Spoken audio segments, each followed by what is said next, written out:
Si ce n'est pas déjà fait, prenez un instant pour vous abonner à notre page et n'oubliez pas de cliquer aimer avant la fin de l'enseignement.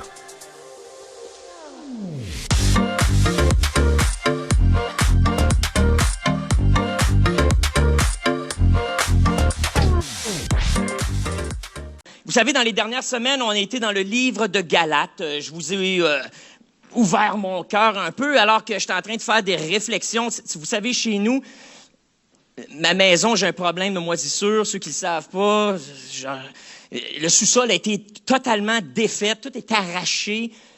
Puis là, je pensais que j'étais arrivé au bout de mes affaires. Ben non, là, ça a l'air qu'il fallait que je vérifie mes drains français. Fait que là, la pépine sur le terrain, creuser pour aller voir les drains français, checker si c'est beau.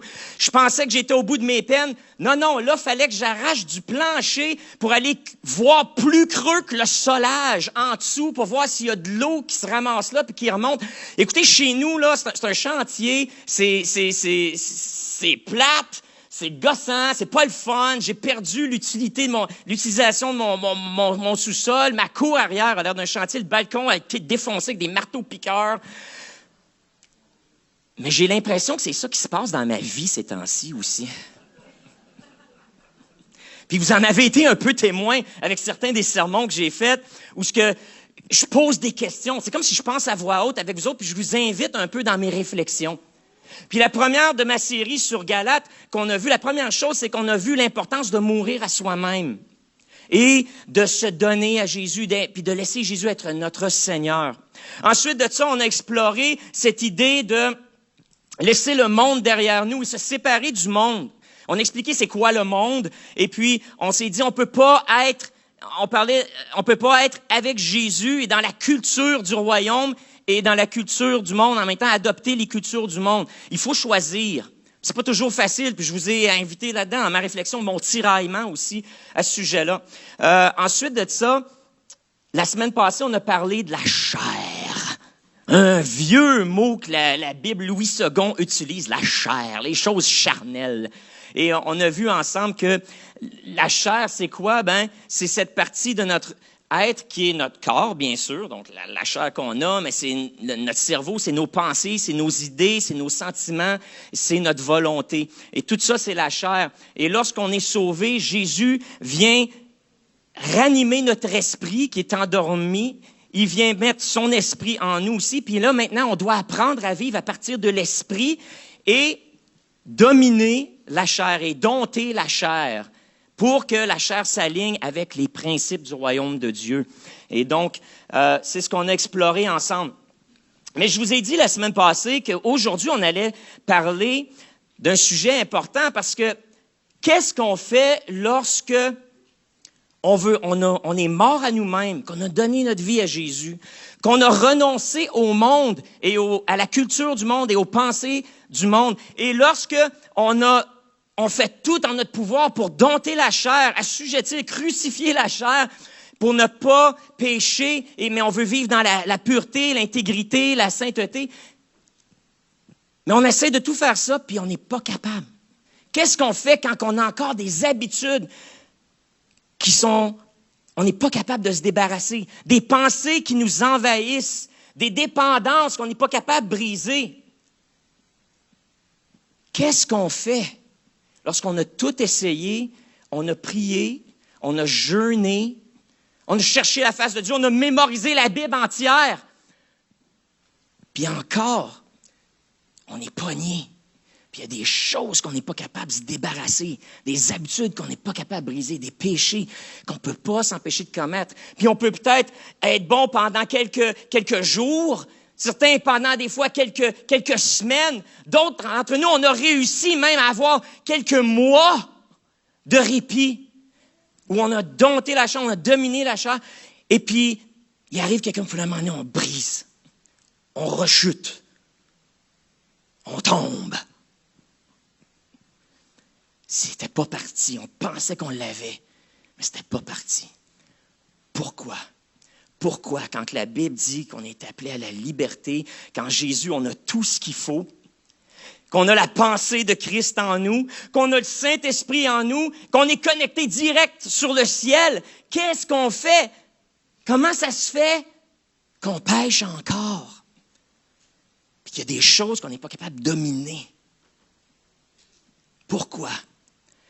Ben aujourd'hui, je vous invite à réfléchir à cette question-là, puis je pense que Galates nous donne certains indices qu'on va regarder ensemble. Galates au chapitre 4. Or, aussi longtemps que l'héritier est enfant, je dis qu'il diffère en rien d'un esclave, quoi qu'il soit le maître de tout. Mais il est sous des tuteurs et des administrateurs jusqu'au temps marqué par le Père. Nous aussi, de la même manière, lorsque nous étions enfants, nous étions sous l'esclavage des rudiments du monde. Ça, c'est la version Louis II. Ça se peut que vous autres, vous ayez un autre mot aussi, les rudiments du monde, vous ayez les forces du monde dans votre Bible, les principes élémentaires qui régissent le monde, les éléments du monde. Mais on va revenir sur ce thème-là. On était sous l'esclavage des rudiments du monde. Mais lorsque les temps ont été accomplis, Dieu a envoyé son Fils, né d'une femme, né sous la loi, afin qu'il rachetât ceux qui étaient sous la loi, afin que nous reçussions l'adoption. Je continue un petit peu, puis on va tout expliquer ça. Et parce que vous êtes fils, Dieu a envoyé dans nos cœurs l'esprit de son Fils, lequel crie « Abba, Père ». Ainsi, tu n'es plus esclave, mais fils. Et si tu es fils, tu es aussi héritier par la grâce de Dieu. Hein? Donc, c'est cette idée, on est fils et fille de Dieu. On n'est plus esclave. C'est-tu votre témoignage? Moi, il y a encore des affaires que je suis esclave. Puis j'ai de la misère à réconcilier des fois des passages comme ça. Puis la chanson qu'on aime tant, hein? C'est la chanson, c'est quoi la chanson, là? Je ne suis plus esclave, non plus un esclave. T'sais, on la chante, puis on la redit, puis quand on la chante, on y croit tellement, puis on le veut tellement. Puis des fois, on retourne chez nous, puis encore j'ai chuté, encore. Cette maudite chair, elle m'a eu. Mais la Bible affirme, on est fils et filles de Dieu. Son esprit habite en nous. Nous sommes héritiers du royaume. Ça veut dire qu'on a accès à toutes les ressources du ciel et toute l'aide que le ciel peut nous donner. Ainsi, tu n'es plus esclave. Continue au chapitre 4, au verset 8. Autrefois, ne connaissant pas Dieu, vous serviez des dieux qui ne le sont pas de leur nature.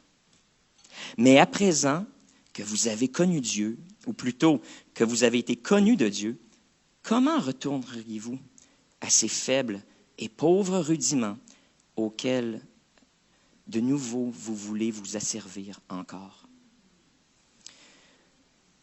Écoute, il faut comprendre que Paul est en train de parler à une église, comme nous autres. En fait, hein, on l'a vu il y a quelques semaines, une église qui faisait partie d'une société distincte, les Gaulois, qui avaient émigré de la France et qui s'étaient trouvés maintenant en Asie mineure ou en Turquie ou d'aujourd'hui, et puis qui s'étaient établis une colonie, et pendant plusieurs décennies, ils ont été leur propre pays indépendant, puis ils étaient une force là que personne ne voulait se frotter à eux autres. Ils faisaient peur. Les Gaulois, vous connaissez Astérix et Obélix, font peur aux Romains. C'était la même chose. À un moment donné, ils se sont fait quand même là. Les Romains ont fini par les avoir, et puis c'est devenu une province romaine qu'on appelait la Galatie. Mais c'était une société distincte qui avait gardé leur langage, leur langue, et qui l'ont gardé même plusieurs siècles après Jésus-Christ. Donc une société distincte comme nous. Et au milieu de cette société distincte-là, l'apôtre Paul, durant son premier voyage missionnaire, évangélise 4 villes. Et ces 4 villes-là, qu'on trouve dans Actes chapitre 14, c'est Antioche de Pisidie,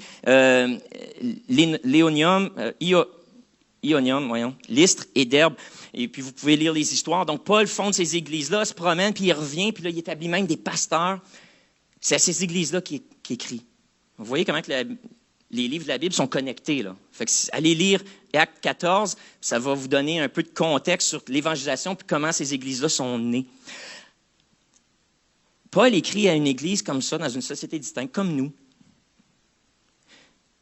Des gens qui luttent avec des choses qui ne sont pas capables de lâcher, puis des vulnérabilités aussi, où il y a des gens qui se sont infiltrés dans l'Église, qui apportent des fausses doctrines, et puis les gens embarquent.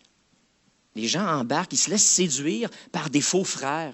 Des gens qui leur disent, oui, Jésus, c'est beau, mais il faut aussi que tu fasses comme Jésus, puis que tu suives la loi de l'Ancien Testament, puis pour les gars, ça veut dire te faire circoncire aussi. Ouch! Mais eux autres, ils embarquent. Ils embarquaient, ils croyaient ça. Ils étaient mal affirmés, peut-être. Qu'est-ce qui se passait qu'une église remplie du Saint-Esprit? L'apôtre Paul dit, les églises ont été fondées. Puis au début, quand j'étais arrivé, on a fait des miracles. Vous avez reçu le baptême du Saint-Esprit, vous avez parlé en langue, il y a eu des délivrances, il y a eu des transformations radicales. Les malades étaient guéris. Vous avez vu la gloire de Dieu. Puis on a prêché le message qui dit comment accéder à cette gloire, comment ça se fait, comment ça marche, tout ça. Je vous l'ai enseigné, puis là, vous êtes en train de retourner en arrière. Mais qu'est-ce qui se passe? Qu'est-ce qui se passe? Vous êtes un peu, comme la Bible dit, l'illustration, des fois, comme un chien qui retourne à son vomi. Moi, j'ai un chien, c'est dégueulasse. Des fois, ça vomit à terre. Elle mange du gazon, ma chienne mange du gazon. Je ne sais pas pourquoi, c'est pas une vache, mais elle mange du gazon. Elle veut manger. Pourtant, son bol, il est plein de moulés. Elle veut du gazon. Elle mange du gazon. À chaque fois, elle vomit. À chaque fois, il y a une petite chose de la bile avec des grains de gazon. C'est vert. Puis des fois, elle sent ça. Puis elle donne une petite lichée là-dedans.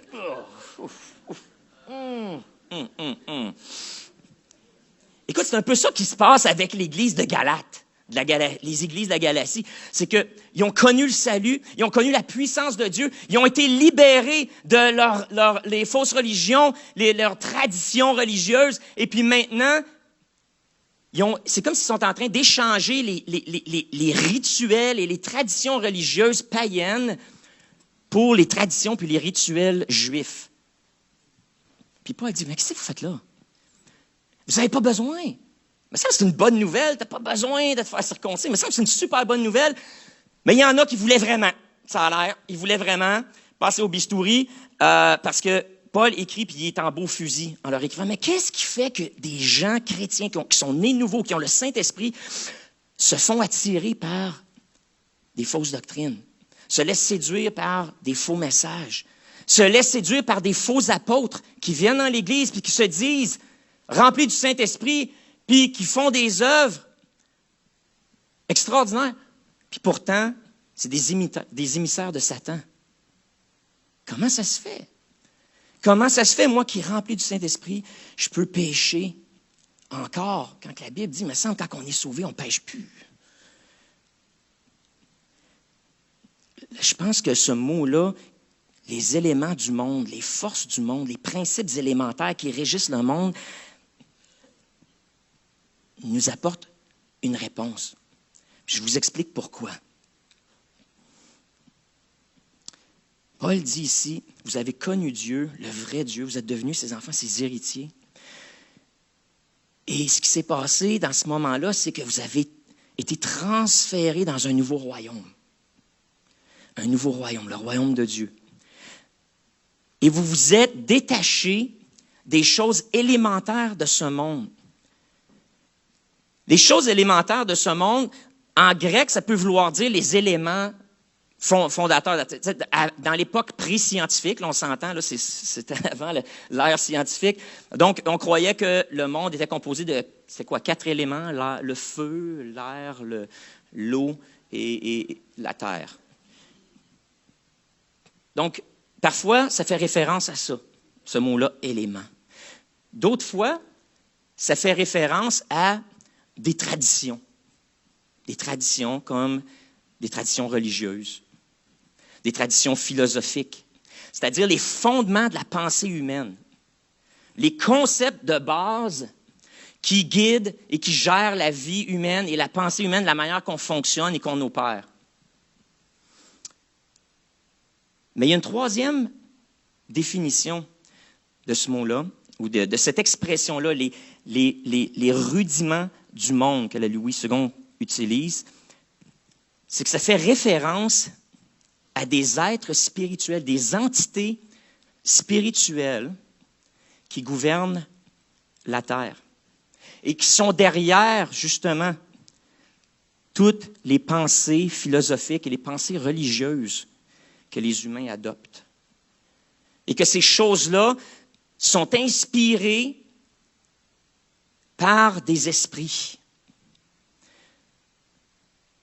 par ce que Paul appelle des faux dieux ou ce qu'on appelle communément aujourd'hui des démons. Mais pas des petits démons, mais ce sont des êtres qui sont au-dessus et qui gèrent la terre. Intéressant, l'apôtre Paul, en fait, cite un passage que Moïse a écrit. Il cite un chant que Moïse a écrit. En fait, il cite la dernière prédication que Moïse a donnée et qu'il a chantée, qu'on appelle le cantique de Moïse. C'est la dernière chose qu'il a fait avant de gravir la montagne pour la dernière fois et puis mourir, puis que la Bible nous dit, les anges sont venus, ou la tradition nous dit, les anges sont venus chercher son corps parce qu'ils ne l'ont jamais retrouvé. Dans Deutéronome. On ne va pas souvent dans le Deutéronome, au début de la Bible. Là. C'est le 5e livre de la Torah, de la Bible juive. C'est les 5 livres, là, les 5 premiers livres de la Bible qui contiennent ce qu'on appelle la loi. Deutéronome 32. On retrouve ce passage-là, que la dernière prédication chantée par Moïse. On l'appelle le Cantique de Moïse, verset 32, chapitre 32. En fait, ce qui est arrivé, c'est que Moïse est rempli du Saint-Esprit, il est en train de prophétiser. Il est en train de prophétiser et il est en train de donner et de révéler des mystères cachés de comment opère le cosmos et comment opère le monde spirituel et comment il entre en relation avec la terre et les humains. Checkez bien ça. Je vais recommencer au verset 7. Rappelle à ton souvenir les anciens jours. Passe en revue les années. Il parle au peuple d'Israël. Il est en train de prophétiser au peuple, puis il y a tous les anciens qui sont là. Donc, c'est à eux qui parlent. Rappelle à ton souvenir les anciens jours. Passe en revue les années, les générations par génération. Interroge ton père et il te l'apprendra. Tes vieillards et ils te le diront. Quand le Très-Haut donna un héritage aux nations, quand il sépara les enfants des hommes, il fixa les limites des peuples d'après le nombre des enfants d'Israël. Ici, c'est marqué « enfants d'Israël », mais en fait, le mot, c'est les enfants, les fils de Dieu. C'est ça l'expression hébreu. Retenez ça. Donc, il dit ici, Dieu, il y a les êtres humains, hein, les enfants des hommes, ou les fils des hommes, ou les fils d'Adam, OK? Et puis, il les a séparés, il les a envoyés chacun dans leur nation, puis c'est là que les nations ont été formées. Et puis, qu'est-ce qu'il fait? Ensuite, car la portion, c'est ça, il a fixé les limites d'après le nombre des fils de Dieu, OK? Les fils de Dieu, c'était des anges. C'était des anges avec qui Dieu travaille en collaboration. Dans la cosmologie hébreu, Dieu ne travaille pas tout seul. Il n'y a pas juste Dieu, Jésus puis le Saint-Esprit. Eux autres, c'est en haut de la pyramide. Mais il y a toute une communauté autour de Dieu aussi. Et ce qu'on appelle le conseil de Dieu, c'est-à-dire un groupe de gens, d'êtres spirituels, les Elohim, pour ceux qui connaissent ce mot-là, qui parlent des êtres spirituels avec qui Dieu gouverne sur la terre. Et en fait, ce que ce passage-là nous est en train de nous dire, c'est que les hommes, Dieu les a séparés par nation. Vous souvenez-vous à quel événement? À la tour de Babel. Donc là, Moïse est en train d'expliquer qu'est-ce qui se passait derrière le rideau quand l'histoire de la tour de Babel est arrivée. Ceux qui ne connaissent pas la tour de Babel, c'est une des premières histoires de l'Ancien Testament. C'est une histoire antique qui vraiment retourne au début de l'humanité. et qui parle d'un moment donné que les hommes se sont remplis d'orgueil et qu'ils ont voulu se faire accéder au ciel. Et ils ont construit une tour, ou dans l'ère moderne, on a trouvé des choses qui s'appellent comme ça des ziggourats. Donc, c'est des pyramides antiques. Et puis, ils ont construit cette pyramide-là pour accéder au ciel. Et c'était une manière de dire, on n'a pas besoin de Dieu pour notre spiritualité.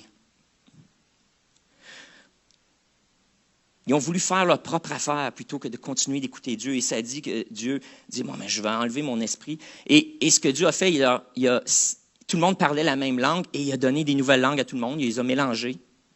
Et puis, ensuite à ça, les êtres humains, parce que là, il y avait différents groupes qui parlaient différentes langues, se sont dispersés sur la terre. Ça, c'est dans Genèse 14, on voit ça, je pense que c'est ça, Genèse 14. 10, 11, 10, 11, 10, 14, 11, 10. 10, OK, merci. Don Doyle, ancien professeur de collège biblique. Alors, il m'a déjà enseigné d'ailleurs. Alors, qu'est-ce qui se passait pendant que les hommes pensaient qu'il y avait des bonnes idées? La tradition rabbinique nous dit qu'en fait, ce qui s'est passé, c'est que c'est les fils de Dieu qui gouvernaient avec Dieu dans son conseil, qui eux aussi se sont rébellés contre Dieu en même temps. Et voici ce que Dieu a fait. C'est qu'il a dit, OK, vous voulez faire à votre manière, d'accord, les hommes, séparez-vous, allez-vous-en, je vous envoie aux quatre coins du monde.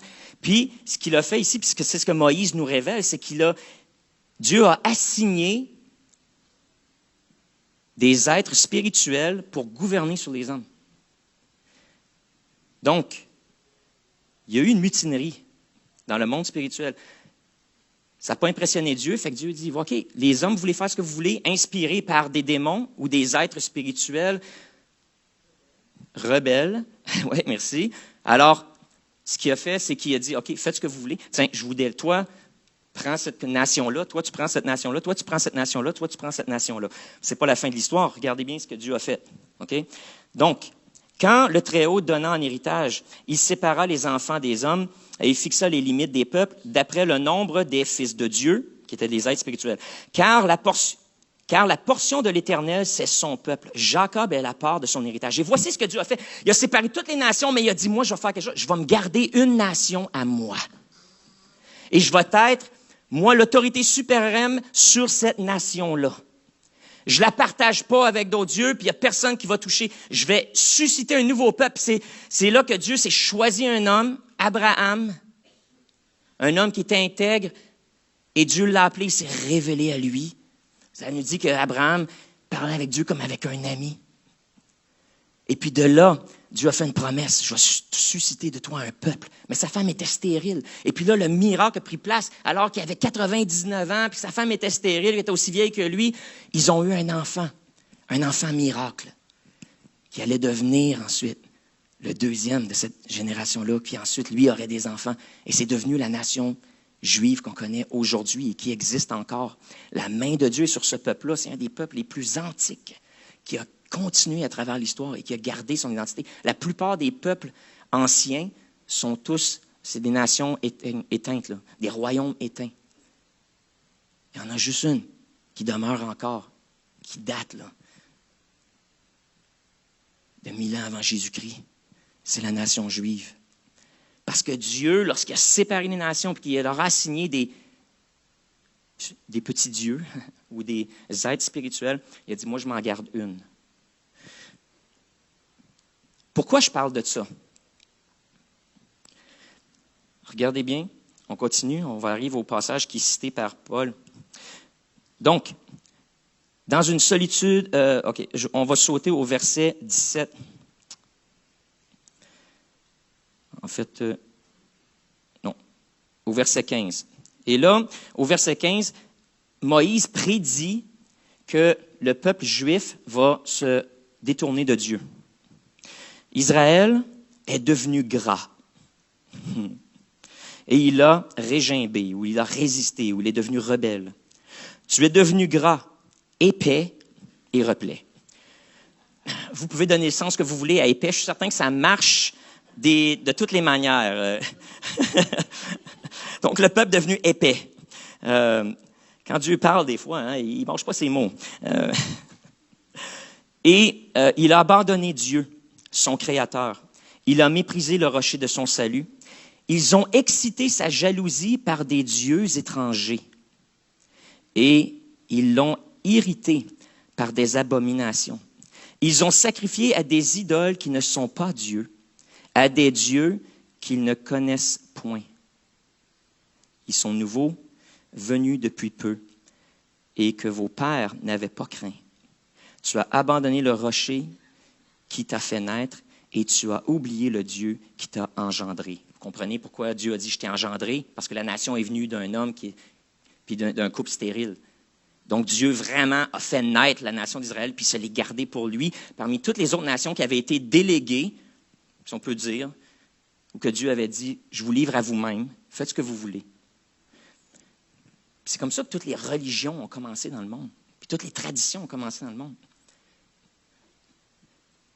Vous dites, bien Pascal, là, c'est flyé ton affaire un matin. Là. J'ai jamais entendu ça de ma vie. Sais-tu quoi? Moi, je ne l'avais jamais entendu jusqu'à cette année, quand j'ai commencé à étudier ça.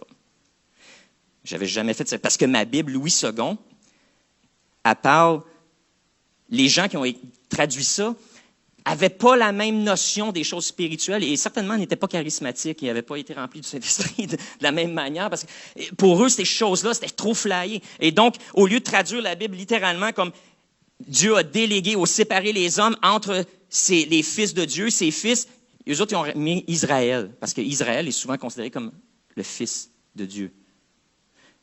Mais ce n'est pas ça que ça dit. Puis voici où est-ce qu'on s'en va avec ça. Jacques 3,15. Là, on retourne au Nouveau Testament des siècles plus tard. Des siècles plus tard. Et voici ce que Jacques dit par rapport aux pensées, aux philosophies qui sont perpétrées sur la terre, qui sont enseignées, aux traditions humaines. Jacques 3,15. Jacques 3,15. Cette sagesse n'est point celle qui vient d'en haut, mais elle est terrestre, charnelle et diabolique. Ici, bon, dans le contexte, Jacques est en train de parler, là, il y a des problèmes dans l'Église. Puis il y a des gens qui se croient super sages, puis inspirés de Dieu, mais qui ne sont pas, qui sont en train de faire des querelles, qui sont en train de faire des divisions dans l'Église. Et il est en train d'adresser ces problèmes-là. Et qu'est-ce qu'il leur dit? Votre sagesse, vous pensez sage, mais votre sagesse est terrestre, elle est charnelle. Puis après, il va dire diabolique, ou encore le mot, veut dire démoniaque. Il existe sur la terre, présentement, encore aujourd'hui, des idées qui sont charnelles, qui sont terrestres et charnelles. On en a parlé là, dans les dernières semaines.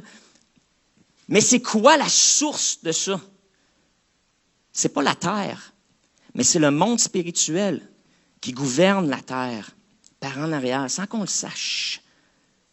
Et ce sont des esprits méchants, ce sont des esprits rebelles, ce sont des fils de Dieu, des anges déchus qui encore opèrent aujourd'hui et qui séduisent les êtres humains et qui leur inspirent parfois des vieilles recettes religieuses antiques qui remontent, des vieilles hérésies, des vieilles traditions. Hein, comme là, c'est la mode là, ici en Amérique du Nord de se tourner vers les choses de l'Orient. Hein? Le bouddhisme, le taoïsme,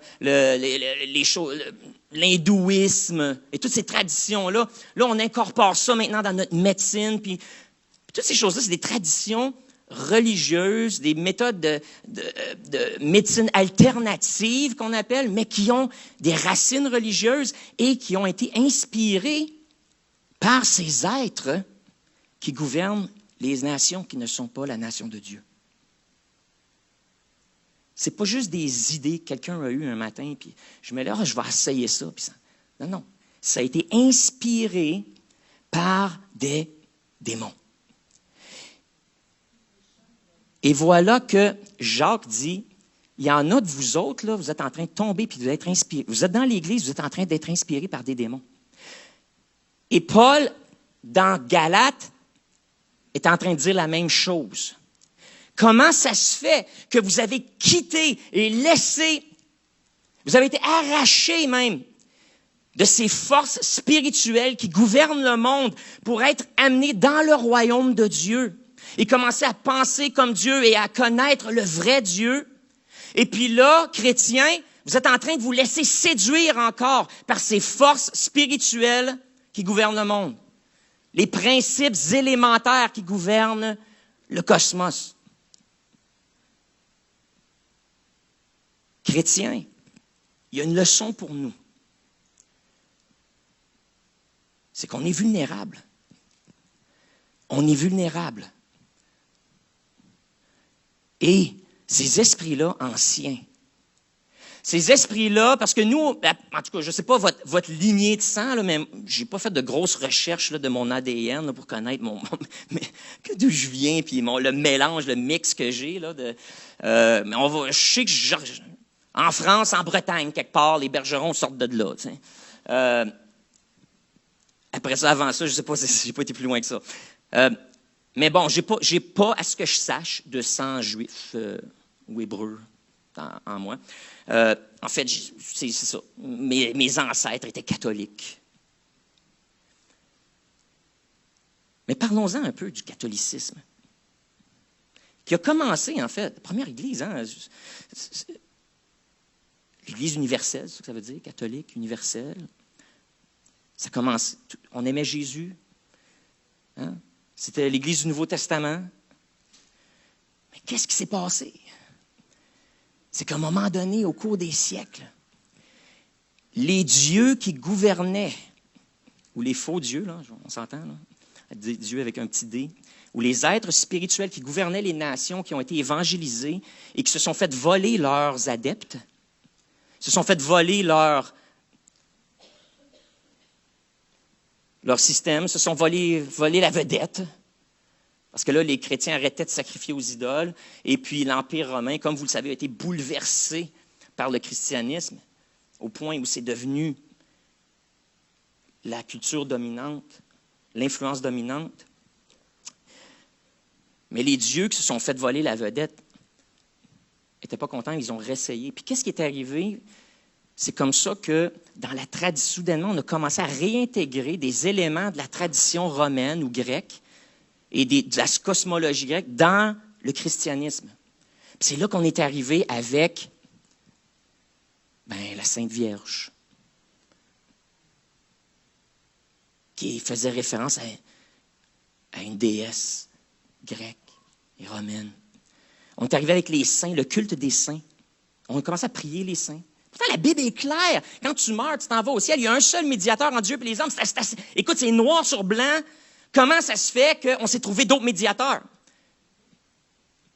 Puis qu'on en a nommé un au-dessus du Québec qui s'appelle Saint Jean-Baptiste.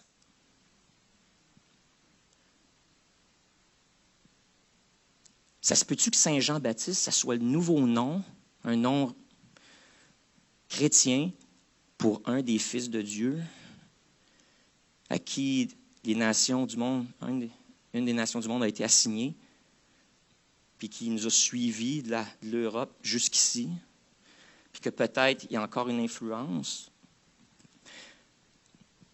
On a commencé à intégrer ces saints-là parce qu'on s'ennuyait d'adorer peut-être les faux dieux. On a changé les traditions païennes, puis on les a christianisées.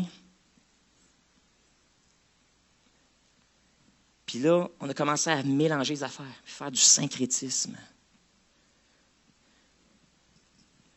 Et je pense que c'est des choses comme ça auxquelles Moïse faisait référence quand il prophétisait sur l'avenir du monde. Il nous racontait comment le monde a été formé, comment ça marche, le monde spirituel. Puis ensuite, il dit, regarde, les enfants de Dieu ont eu le coup raide, sont devenus rebelles, ils ont voulu faire à leur manière, se sont endurcis et ils ont excité la jalousie de Dieu en adorant des faux dieux. En adorant des dieux qui ne sont pas des dieux. C'est ça la citation que Paul fait en Galates 4. Il cite littéralement le cantique de Moïse. Et croyez-moi que Paul, en tant que pharisien, connaissait la cosmologie hébreuse. Il savait ce concept-là de fils de Dieu qui se sont rebellés en même temps que les fils, ou qui ont incité les fils de l'homme à se rebeller et qui ont causé cette division, cette séparation des peuples. Et Dieu a dit, je vous livre à vous-même, mais je me garde un peuple. Puis ce qui est beau, puis ce que Paul rappelle, c'est que nous, en tant que chrétiens, à travers Jésus, on est adoptés dans la nouvelle famille de Dieu, dans le peuple juif. On est intégrés. Dieu n'a pas renié le peuple juif. Les enfants d'Abraham, Isaac et de Jacob sont encore là, sa main est sur eux, puis oui, plusieurs d'eux sont athées, c'est la pensée dominante aujourd'hui. Si tu vas en Israël, c'est très athée là, comme pensée. Là. Il y en a encore quelques-uns, tu sais, les rabbins avec puis les boudins, là, puis les juifs hassidiques à Montréal, il y en a quelques-uns. Puis, donc, mais c'est vraiment une minorité, ces gens-là, parmi la nation juive d'aujourd'hui. Mais ce que Dieu a fait, c'est qu'il nous a adoptés. Hein? L'esprit d'adoption que Paul dit, l'esprit d'adoption qui fait en nous, on crie « Abba, Père ». Donc, on est adoptés, on est devenu des Juifs ou des Hébreux par adoption. Puis Dieu merci, on n'a pas besoin de se faire circoncire ou de faire des sacrifices de béliers et d'agneaux ici à l'Église. On n'a pas besoin d'avoir une belle autel puis du sang qui coule partout. C'est pas moi le moins saignant. C'est correct, Jésus a saigné pour le reste de l'humanité puis pour le reste des temps. C'était le sacrifice ultime. Mais on s'est joints, c'est pour ça qu'on a dit on est devenus fils et filles de Dieu, qu'on est enfants de Dieu. Comprenez-vous la teneur théologique, mais même cosmologique et universelle de cette expression-là, qu'on est devenus enfants de Dieu? C'est que nous, puis là, on s'en va dans le futur, je vous ai parlé du passé, on s'en va dans le futur. La destinée, ta destinée, c'est de remplacer les fils de Dieu qui gouvernent encore aujourd'hui sur la terre. Ces êtres spirituels qui se sont rebellés contre Dieu et à qui les nations ont été déléguées et qui influencent les nations pour créer toutes sortes de cultures anti-Dieu, anti-Christ. Notre destinée en tant que fils de Dieu, lorsqu'on va avoir nos corps renouvelés, au renouvellement de toutes choses, c'est que Dieu va prendre tous ces êtres-là, il va les envoyer en enfer, et c'est nous qui va prendre leur place et qui allons établir la culture de Dieu sur toute la terre, une fois pour toutes. C'est nous, les nouveaux fils et filles de Dieu. C'est notre destinée. Ce mot-là est tellement précieux, et tellement riche, et tellement digne et noble, parce que vous allez remplacer ces êtres-là qui, eux, sont déjà jugés, mais que Dieu permet encore d'opérer et contre lesquels on lutte encore aujourd'hui. Notre futur, notre destinée, c'est de les remplacer et de gouverner au nom du roi des rois sur la terre, jusque dans l'éternité. Wow! Wow! Wow! T'avais-tu déjà entendu ça?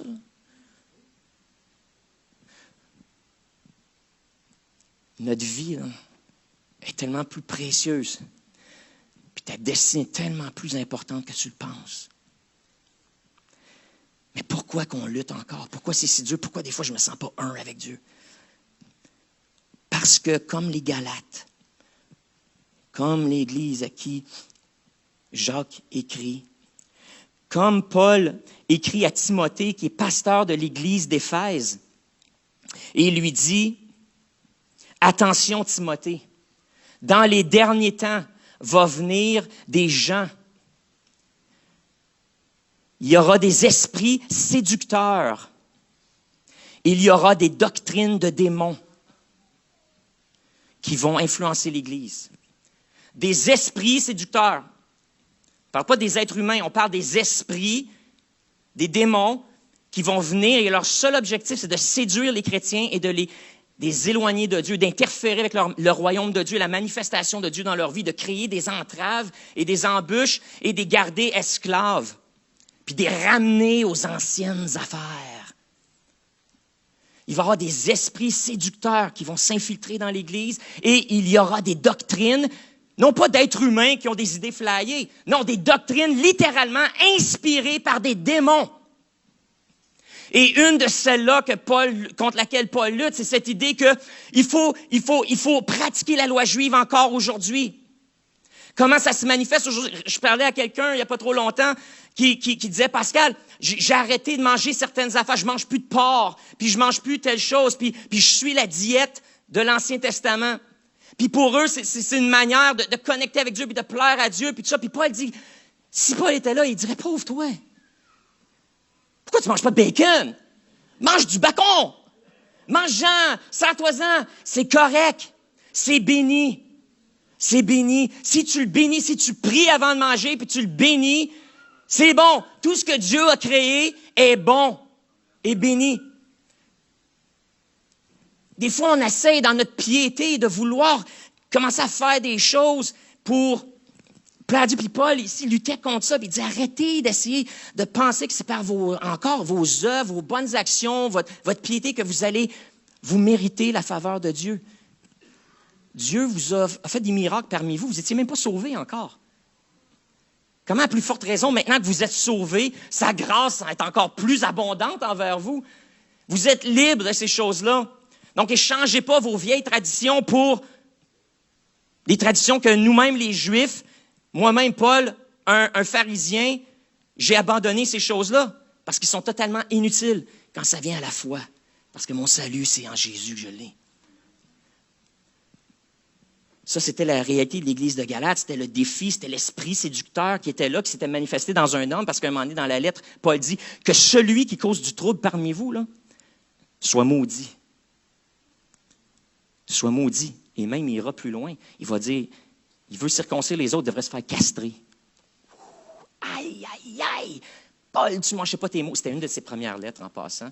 On voit qu'avec Timothée, puis ça, les autres lettres de ses épîtres, le ton s'adoucit avec Paul, mais dans celle-là, il rage, là, parce qu'il sait ce qui se passe. Il y a un esprit séducteur avec une doctrine de démon qui est là et qui se manifeste dans l'Église, et les gens embarquent et se laissent séduire. Et puis ce que ces choses-là font, c'est qu'ils nous donnent un cœur divisé, ils commencent à créer de la confusion en nous et ils nous gardent attachés à des choses qui ne sont pas les choses du royaume de Dieu, mais qui sont des traditions humaines inspirées par de mauvais esprits. Puis ils nous tiennent liés.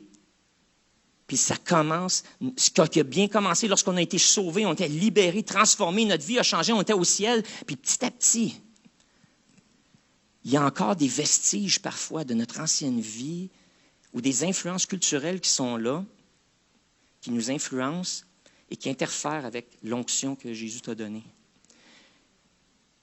Et je veux te dire ceci, que si tu as de la misère à casser des habitudes, si tu as des pensées envahissantes que tu n'es pas capable de te débarrasser, si tu as des dépendances contre lesquelles tu luttes depuis des années, et que tu n'as pas encore été capable d'avoir ta victoire, si tu doutes encore de ton salut, tu te demandes si tu t'en vas aller au ciel, si tu sacres avant de mourir ou si tu couches avec ta blonde avant de mourir, puis Jésus revient à soir, tu vas-tu aller au ciel encore? Puis tu te poses cette question-là,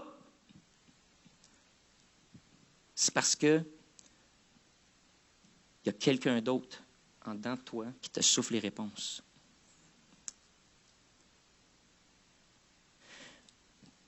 J'ai grandi, on m'a dit, les chrétiens ne peuvent pas être habités par des démons. Quand le Saint-Esprit est dans quelqu'un, tout ce qui est mauvais sort. Puis on devient une nouvelle créature. Les choses anciennes sont passées, les choses nouvelles sont... Ça, c'est dans la Bible. Mais l'affaire qui dit, si tu acceptes Jésus, que les démons sortent, ça, c'est pas vrai. C'est pas dans la Bible. C'est une doctrine de démons qui permet à un démon de rester en toi sans que tu te poses la question, est-ce que j'ai un démon qui m'influence présentement et qui me garde dans ma dépendance ou dans mes pensées perverses ou dans mes mauvaises habitudes ou dans des faux concepts religieux et qui me fait douter de ma foi, qui me fait douter de mon salut, qui interfère avec tes prières. Et pourquoi tes prières ne sont pas répondues? Parce qu'en quelque part, lui, il sème du doute là-dedans. Un petit peu de doute vient canceller ta prière.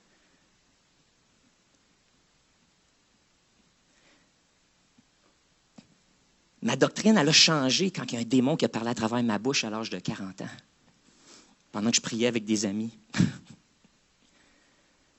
Puis que, littéralement, c'était plus moi qui parlais, puis je n'étais pas capable d'arrêter de parler. Puis je ne savais pas ce qui se passait parce que je ne pensais même pas que ça se pouvait. Qu'un petit gars qui a grandi dans l'Église, qui a fait du ministère chrétien, pastoral toute sa vie, qui a servi Dieu fidèlement, j'ai jamais été dans le monde, que j'avais un démon qui parlait à travers ma bouche, qui s'était infiltré dans ma vie quand j'étais petit. Puis vous savez, ici à l'Église, à toutes les semaines, je fais des rencontres avec des gens, puis on fait de la guérison intérieure. Et puis, la moyenne, là, dans les dernières semaines, c'est une délivrance par semaine avec des chrétiens. On a eu, dans la réunion la semaine passée, ceux qui étaient ici dimanche passé, vous vous souviendrez peut-être, il y a une de nos sœurs que j'apprends à connaître, ça fait pas longtemps qu'elle vient à l'église, puis je l'aime tellement, puis sa famille est précieuse, c'est une nouvelle famille qui s'est jointe à nous. Puis on a commencé à travailler avec cette personne-là, puis dimanche, durant la réunion, pendant qu'on parlait de la chair, puis qu'on nommait les péchés de la chair, cette dame-là, quelque chose d'incontrôlable est venu sur elle, et puis elle s'est mise à s'exprimer fortement, mais aussi à contorsionner sur sa chaise. Ce qui est étrange, c'est qu'elle disait « Gloire à Dieu, Alléluia », mais en même temps, elle était incapable de se contrôler. Ma sœur dans le Seigneur, Caroline, ma femme aussi dans la chair, ma femme, Gaston, Kathleen, Gisèle, sont allés avec la famille de l'autre côté, puis ils ont exercé le ministère de délivrance envers cette personne-là. Puis après ça, on s'est rencontrés encore dans la semaine pour continuer, pour aller plus loin, pour essayer de comprendre. Ces choses-là se passent. Ces choses-là sont vraies, frères et sœurs. Puis, dans ce cas-là, qu'est-ce qui se passe? C'est qu'il y a des vestiges du vaudouisme qui sont encore là. Elle est venue au Seigneur. On a accepté Jésus, on a donné, mais on n'a pas renoncé au Dieu qu'on servait avant. On n'a pas renoncé au Dieu que nos parents ont servi et qui se donne un droit sur nos vies. Ce qui fait que tu as beau venir au Seigneur puis dire « Jésus, maintenant, mon cœur est à toi. » Mais si tu ne prends pas le temps de t'arrêter et de renoncer et d'appliquer ta volonté, de prendre ta volonté et dire « Je choisis maintenant, non seulement de suivre Jésus, mais je renonce. Je renonce au vaudouisme. Je renonce aux traditions catholiques. Je renonce à l'astrologie. Je renonce aux techniques alternatives de médecine, au reiki, ou les petites choses que tu as essayées qui viennent de d'autres religions. Je renonce aux témoins de Jéhovah, la doctrine des témoins de Jéhovah. Je renonce à la doctrine des Mormons. Je renonce à ces choses-là. Écoute, il faut que tu appliques ta volonté et que tu renonces parce que ces esprits-là, ces esprits élémentaires qui gouvernent la terre, comme Paul les appelle, veulent encore ta peau. Et c'est pas parce que tu as choisi de suivre Jésus puis que tu es né nouveau dans ton esprit que ta chair, elle, a été libérée instantanément. La délivrance ne fait pas partie du salut. Elle fait partie de la sanctification. Tu viens au Seigneur, tu connais Jésus, puis après ça, il fait le ménage. Il t'accepte dans sa grâce, il te donne toute sa grâce, il te prend comme t'es, puis après ça, il te guide dans un processus dans lequel maintenant, ton esprit est connecté à lui. Maintenant, il veut connecter aussi ta pensée humaine, tes modes de pensée. Il veut connecter ta vie, tes habitudes, les fréquentations, les gens que tu fréquentes. Et certainement, au niveau spirituel, il veut faire le ménage. Là. Mais ça, on me disait que c'était instantané quand je venais au Seigneur. Tu sais quoi, j'ai découvert que ça ne l'est pas. Puis qu'il faut le faire. Parce que ces esprits-là qui veulent dominer ta vie, les esprits élémentaires qui gouvernent les nations et qui ont délégué des plus petits démons là, pour t'achaler, puis vivre en toi, puis te tenir en esclavage. Maintenant, il faut que tu appliques la loi du royaume de Dieu et que tu les fasses sortir. C'est pour ça que c'est comme ça que ça marche. C'est que notre rôle sur la terre en tant que chrétien, Jésus a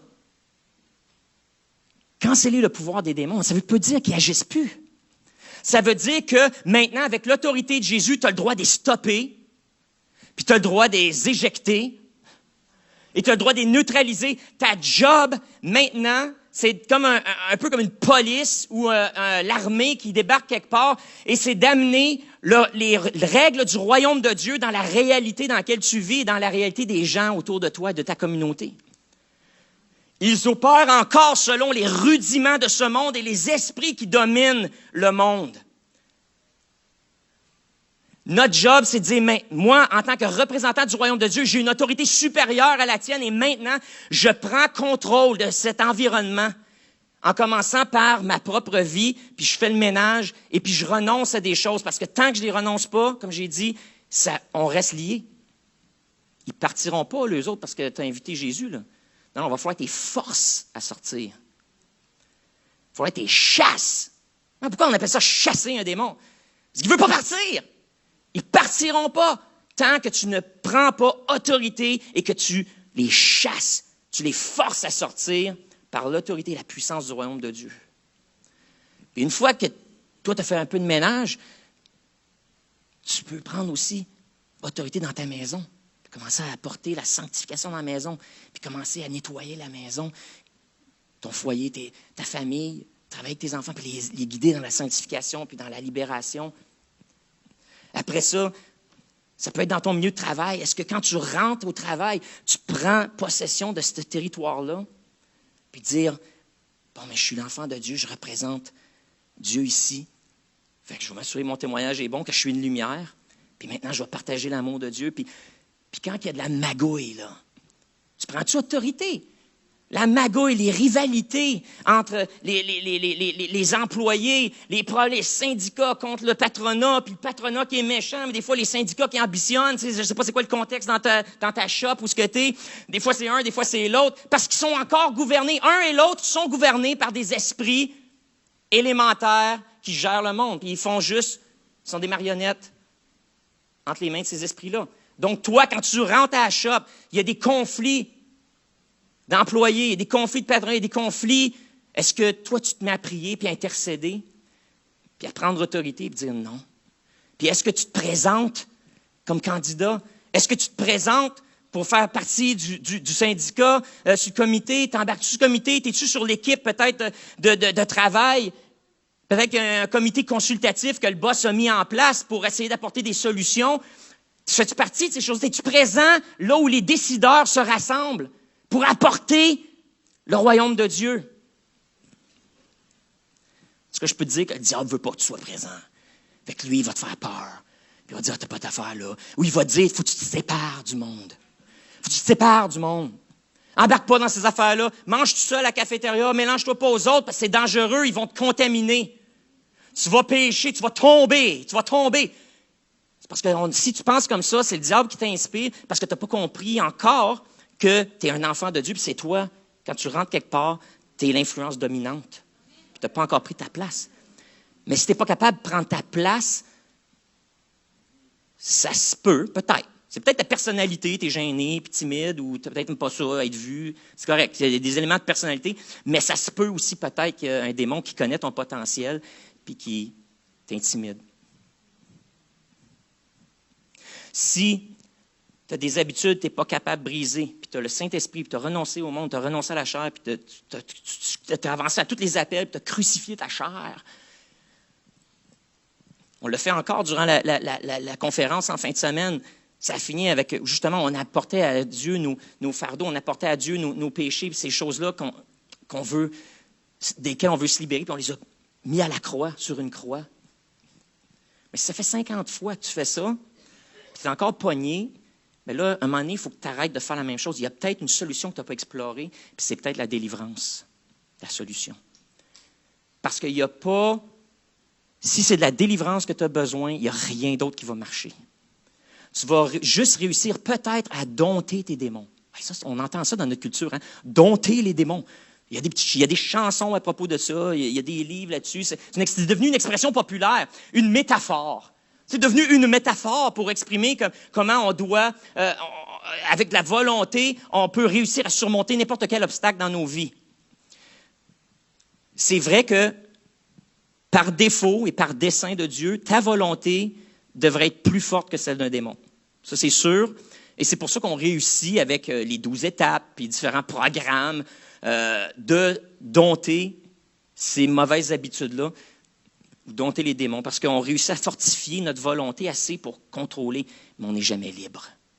Et c'est pour ça que tu parles à n'importe quel alcoolique qui est dans le mouvement AA ou n'importe quelle autre des branches du mouvement anonyme, et ils le disent, alcoolique un jour, alcoolique toujours. C'est une allergie. Parce que tout ce que ça fait, c'est que ça t'apprend à dompter ton démon, mais ça ne te libère pas. Parce que quand tu es un enfant de Dieu et que la puissance de Dieu arrive, puis tu rencontres le Seigneur, puis qu'avec l'autorité que tu as, puis la communauté dans laquelle tu es, tu te prêtes tu te dis, oui, il y a des choses dans ma vie, je ne suis pas capable de me défaire, pouvez-vous prier pour moi? Et que pendant qu'on prie, puis guidé par le Saint-Esprit, des paroles de connaissance avec des choses que Dieu te révèle à toi, boum, boum, boum, on voit par où que les démons sont rentrés, puis pourquoi ils ont une prise sur ta vie, on les chasse. Et après ça, tu expérimentes une libération comme tu n'as jamais expérimenté dans ta vie. Puis tu ne dis plus alcoolique un jour, alcoolique toujours. Non, non, non. Je suis libéré. Libéré. Puis c'est ça, à ça qu'on est appelé. Fait que si tu n'es pas libéré encore dans ta vie, dans des affaires, fort probablement qu'il y a un démon à l'œuvre. Tu n'es pas tout seul là-dedans. Puis je ne dis pas ça pour vous faire peur, mais moi, les démons, je suis rendu, je vois ça un peu comme des virus. Vous savez, ma femme est allée à Val-d'Or en fin de semaine. Caroline, elle prêche là-bas à l'église, puis elle fait une conférence de femmes. Puis la COVID a explosé là, en région. Puis elle dit, le monde sont malades, les femmes sont inscrites, ils ne viennent plus, on se met des masques, puis tout. Puis pourquoi? Parce qu'on poigne des virus. Les virus, ça vient du fond de l'enfer. Là. Je ne sais pas si vous savez, Jésus, quand il était sur la terre, il guérissait les malades et il tuait les virus. Et il s'occupait de tout ça. Là. OK? Donc ça aussi, c'est des choses qui attaquent, qui viennent contre la vie et qui veulent neutraliser la vie, te rendre infirme, t'handicaper d'une certaine manière, te réduire ta capacité. OK? Ces choses-là viennent du fond de l'enfer. Puis pourtant, il n'y a personne qui dit « Ah! Oh, j'ai pogné un virus! Aïe, aïe, aïe, aïe! » On devrait être scandalisé. Mais on ne l'est pas, parce qu'on dit « Ah, ça fait partie de la vie. » Mais moi, je suis rendu comme ça avec les démons, un virus. Écoute, tout le monde en a probablement, je ne sais pas. Ben du monde, c'est juste, il y a bien du monde que je rencontre qui en ont, puis gloire à Dieu, on réussit à les faire sortir. Mais voilà, mes amis, il faut, je termine avec ceci, juste un rappel. C'est pour ça qu'il y a 3 semaines, j'ai commencé avec « As-tu donné ta vie à Jésus? » Parce qu'avant de parler de démons, là, si tu n'as pas donné ta vie à Jésus, si tu n'as pas fait Jésus ton maître, si tu n'as pas été, justement, né nouveau, ton esprit n'est pas né de nouveau, tu vas être esclave. Puis tu vas rester prisonnier des rudiments ou des esprits rudimentaires de ce monde.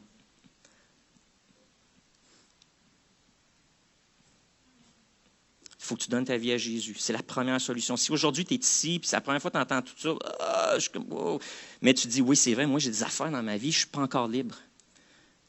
La première question, c'est, as-tu fait de Jésus ton maître, ton sauveur?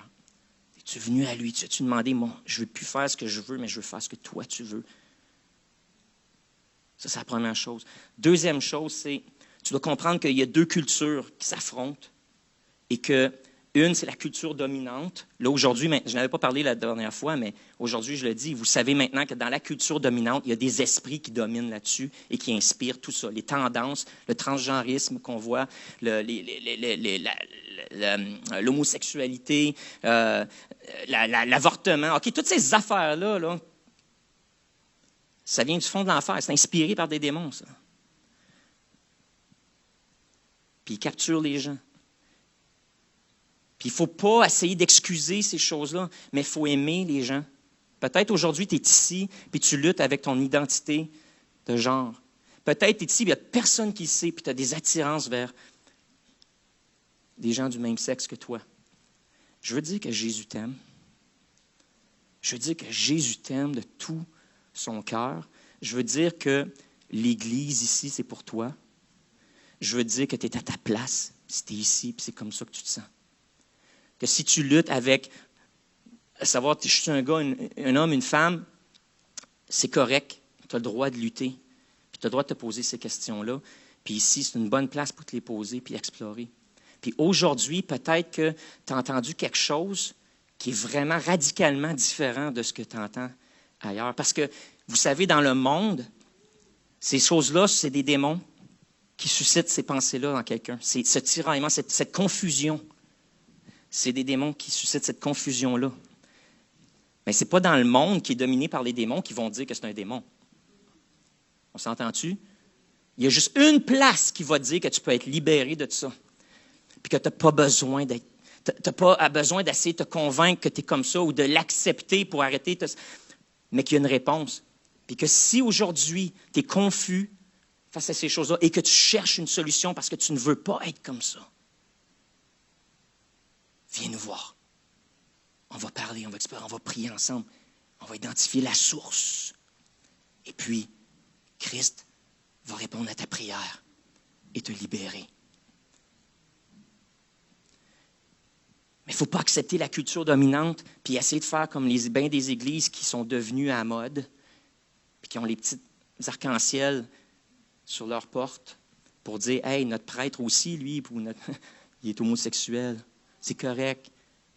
Okay? On ne changera pas l'Évangile. » Mais c'est parce qu'il y a une solution qui n'a jamais été apportée. Il y a des causes qui n'ont jamais été explorées. Mais nous, ici, à l'Église de Carrefour, on prend le taureau par les cornes, littéralement.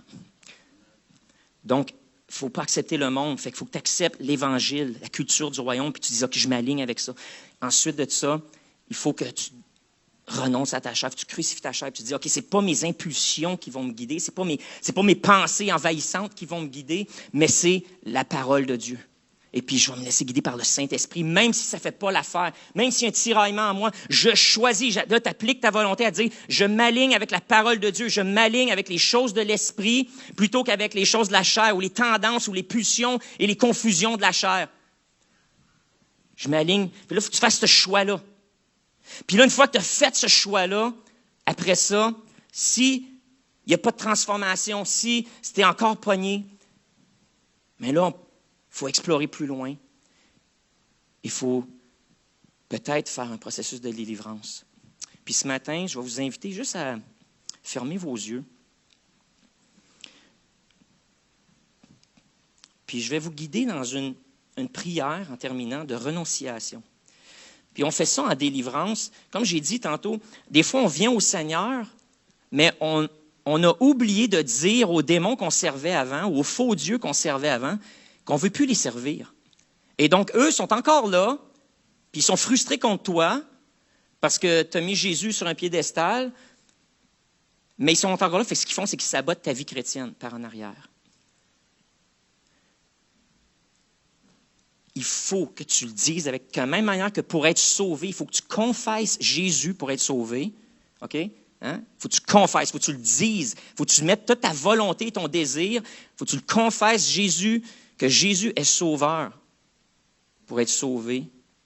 De la même manière, il faut que tu confesses avec toute ta volonté, puis tu le dises à voix haute, je renonce aussi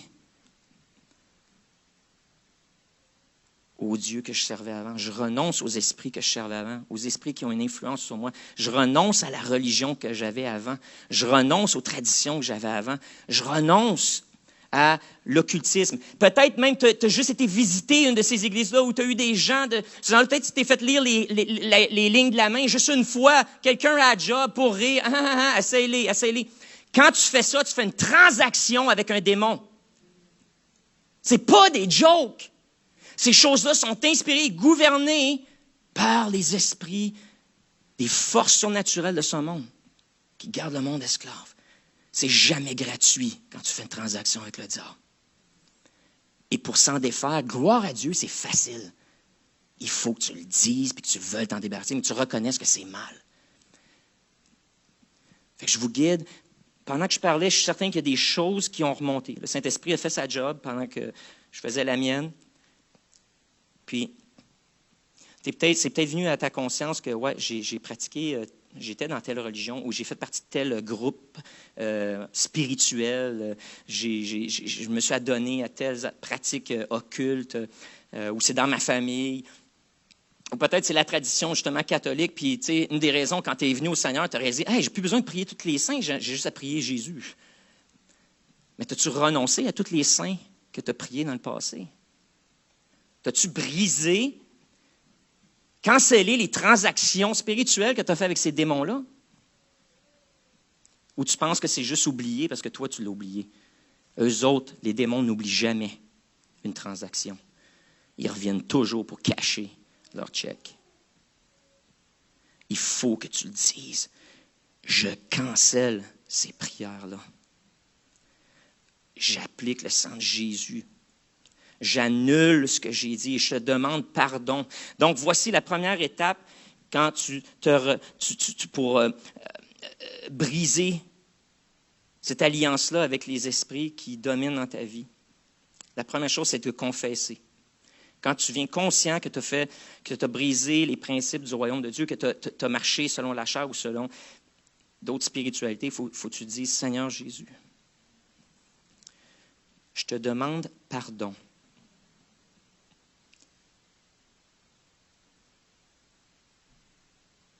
Que volontairement ou dans mon ignorance,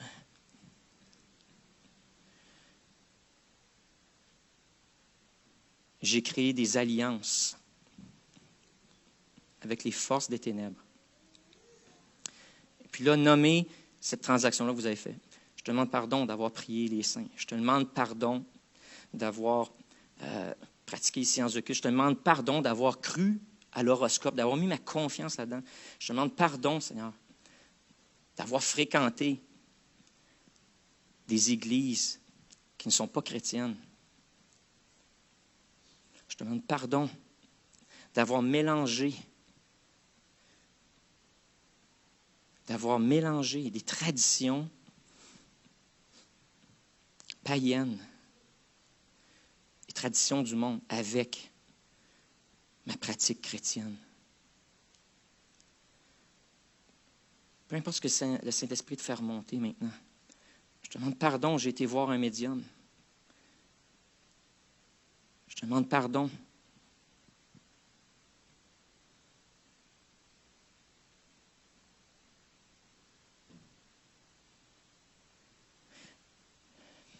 Une fois que tu as demandé pardon, maintenant, tu déclares en confessant avec ta bouche,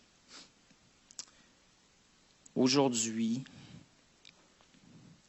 je romps l'alliance que j'ai tissée avec les esprits cachés derrière ces pratiques. Je confesse que je suis mort à moi-même, que Jésus est mon sauveur. Je suis sauvé par grâce et qu'il y a une seule alliance qui domine dans ma vie. Et c'est l'alliance de la croix. Donc, j'applique le sang de Jésus à toutes les prières que j'ai faites, à des saints ou à des faux dieux. J'applique le sang de Jésus à toutes les pratiques occultes auxquelles j'ai participé.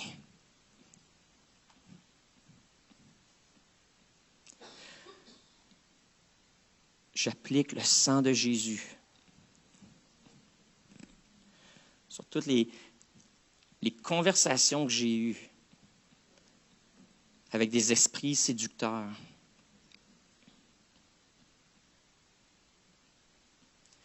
Je renonce aux mensonges.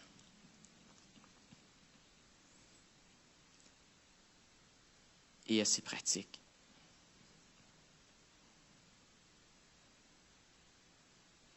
Donc là, on a confessé, on a renoncé, mais on n'est pas encore libéré. Maintenant, une fois que tu renonces, le démon il est comme « Ah ben, c'est correct ça, tu as déjà renoncé de toute façon. » Mais là, il faut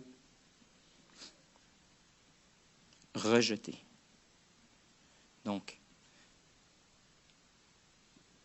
on parle maintenant, on arrête de parler à Jésus. Puis là, on va parler, tu parles au démon, s'il y en a un, là, c'est pas tout le monde qui en a non plus, là, on s'entend, mais s'il y en a un, là, tu lui parles. Puis tu dis, toi, qui s'est attaché à moi. Puis si tu penses que tu en as plus, tu peux dire vous. Des fois, moi, je ne prends pas de chance. S'il y en a un, dans ma pratique, généralement, s'il y en a un, bien, il y en a deux. Puis s'il y en a deux, ben, c'est pas rare, j'en trouve trois. Puis s'il y en a trois, c'est pas rare qu'il y en a quatre. OK? Ça, c'est la règle de base quand tu fais de la délivrance. Ne prends jamais pour acquis qu'il y en a juste un. Alors, fais ta prière au pluriel. Vous qui vous êtes attachés à moi, à cause de ces pratiques et de ces péchés,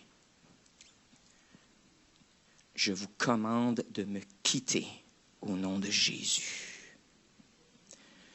Je refuse votre influence dans ma vie. Et la seule influence qui domine, c'est celle de Jésus-Christ.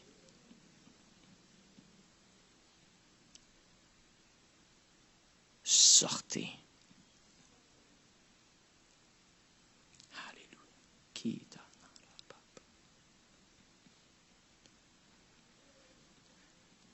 Donc, on a confessé, on a renoncé. Maintenant, on rejette. Et puis ensuite, la dernière étape, parce que là, encore, quand tu es lié ou que tu as un esprit, c'est parce que tu es prisonnier. Tu es soit un esclave, tu es soit un otage, ça veut dire que ce n'est pas de ta faute. Hein? Il y a quelque chose qui t'est arrivé, il y a un crime que tu as subi, il y a quelque chose que tu as subi ou il y a quelque chose que tu as hérité de ta famille qui est là, puis toi, tu es juste un otage. Tu n'as rien fait pour mériter ça, mais tu es pogné avec.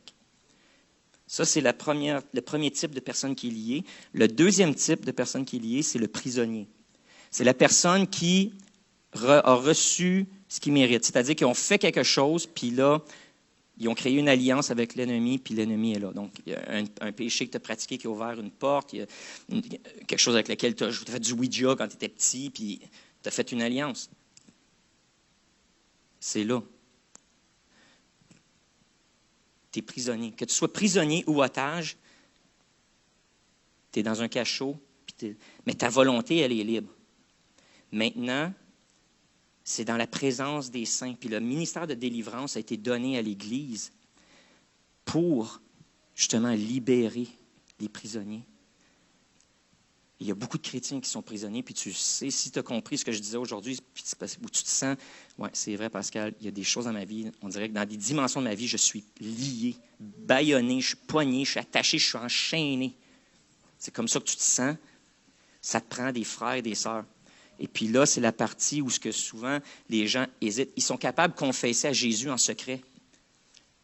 Mais tu ne peux pas te libérer toi-même. Si tu es un prisonnier ou tu es un otage, tu as besoin du SWAT team ou de l'équipe SEAL Team 6 qui vient, l'équipe d'intervention tactique qui vient et qui te fait sortir de là. Parce que ton geôlier ne te laissera pas sortir. Sa job, c'est de te garder enchaîné. Même si ta volonté, tu peux dire ce que tu veux. Mais ça commence avec la volonté. Mais maintenant, tu as besoin de l'équipe d'intervention. C'est pour ça qu'on a, entre autres, on a notre formation pour l'équipe de prière cette semaine. On transmet des concepts comme ça à notre équipe de prière. Parce que c'est ça. C'est pour ça que moi, j'ai formé là, des gens qui travaillent avec moi, qui font de la délivrance maintenant. Je ne dis pas juste de la guérison intérieure, mais de la délivrance aussi. Parce que l'Église en a besoin, frères et sœurs. Si l'Église ne grandit pas, ce n'est pas parce que vous n'êtes pas beau et vous n'êtes pas fin. Là. Si l'Église n'arrache, là, si l'Église a mauvaise réputation, si ça fait 70 ans qu'on est ici à Sherbrooke puis on est juste 95 le dimanche matin, il n'y a pas de puissance là-dedans. Là, on s'entend dessus. Okay, on va se le dire, les vraies affaires. Là. C'est parce qu'on est encore pognés. Il faut se libérer. Puis le Seigneur nous a amenés là. frères et sœurs, on est dans un temps stratégique de la vie de l'Église et du royaume de Dieu dans le monde, là. Et puis le Seigneur nous a oints et nous a appelés à quelque chose de parti, de libérer les captifs. C'est une vision que les anciens ont eue. C'est une vision que moi j'ai dans mon cœur depuis que je suis arrivé ici. Mais j'ai parlé des fois de ces choses-là, mais je ne pense jamais comme j'en parle aujourd'hui. J'ai toujours parlé juste de mon petit témoignage, puis fait des allusions, mais jamais comme j'en parle aujourd'hui. Mais quand c'est rendu que les démons manifestent le dimanche matin, c'est une bonne nouvelle. C'est parce que là, la présence de Dieu est là, puis eux autres ne peuvent pas résister. Le message, l'Évangile est prêché, et les démons ne peuvent pas résister. Quand ils sont assis sur mon petit divan, puis on fait de la relation pastorale, de la relation d'aide, puis les démons manifestent, c'est parce qu'il y a de l'onction dans la place, là. Et on fait toute partie, on est là dans ce temps-là de notre histoire, frères et sœurs. Et notre appel, c'est de nous libérer les uns les autres, et ensuite de libérer notre ville, notre pays, et d'aller jusqu'aux extrémités de la terre pour apporter la délivrance. Alors ce matin, je vais faire quelque chose. Je vais juste m'adresser aux démons. Puis, juste commander aux esprits religieux de quitter. Alors, au nom de Jésus-Christ, vous, esprits, vous les esprits qui êtes antichrist, vous les esprits qui tenez otage les enfants de Dieu, vous les esprits religieux qui retenez la grâce, qui empêchez les enfants de Dieu de saisir leur salut pleinement, qui empêchez les enfants de Dieu de se sentir fils et filles, mais qui les gardez dans le doute, vous qui les gardez dans l'esclavage, à des fausses traditions qui leur font croire encore qu'ils doivent mériter leur ciel. Vous, esprits religieux, au nom de Jésus-Christ, vous devez quitter maintenant. Il n'y a pas de place pour vous dans cette Église. Il n'y a pas de place pour vous dans la vie de mes frères, mes sœurs, ni dans la mienne. Il n'y a pas de place pour vous ici, ni aujourd'hui, ni jamais. Vous devez quitter au nom puissant de Jésus. Vous, esprits de fausse religion, qui avez séduit à différents moments ces gens-là, ils les avaient amenés, les a détournés de la foi réelle. Vous n'avez pas pu les empêcher de connaître le royaume de Dieu. Ils sont ici aujourd'hui parce que le Saint-Esprit les a appelés. Alors maintenant, vous, esprits de fausse religion, vous devez aussi monter, sortir au nom de Jésus. Cette Église n'a pas de place pour vous. Ce lieu est un lieu saint. Ce lieu est un lieu saint. Ce lieu est un lieu où la présence de Dieu habite à cause des enfants de Dieu qui siègent. Nous sommes le temple du Saint-Esprit. Et il n'y a pas de place pour vous, esprit de fausse religion, ici. Et esprit de sciences occultes, esprit occulte, esprit de magie et de sorcellerie, avec vos fausses divinations, vos fausses prophéties, vos faux miracles, vos séductions trompeuses. Il n'y a pas de place pour vous ici non plus. Et au nom de Jésus-Christ, tout esprit de sorcellerie, de magie, de sciences occultes, vous devez quitter au nom de Jésus. Vous devez quitter ces hommes, ces femmes. Vous devez quitter notre présence. Vous devez quitter ce sanctuaire. Votre influence est exposée. Vos racines ont été exposées.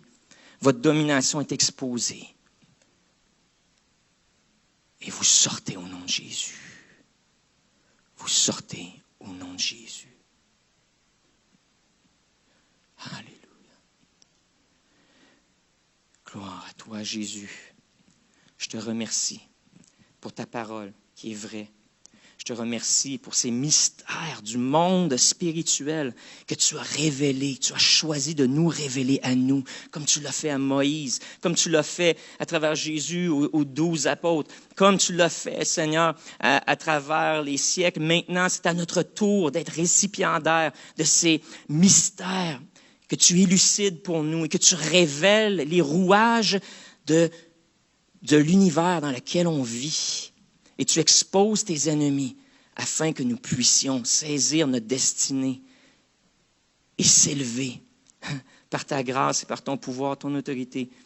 Prendre notre place en tant que fils et filles de Dieu qui un jour vont régner sur la planète entière. Mais maintenant, Seigneur, on commence avec nous. Merci de nous apporter la liberté. Merci d'apporter des réponses à nos questions. Et puisque tu as commencé ce matin, Saint-Esprit, nous te donnons la permission de l'achever. Amen.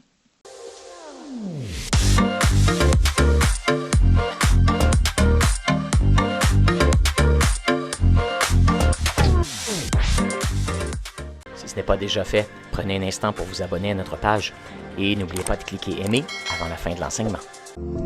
Si vous avez besoin de prière ou d'accompagnement spirituel, n'hésitez pas à communiquer avec nous à l'adresse courriel suivante: sos@lecarrefour.org.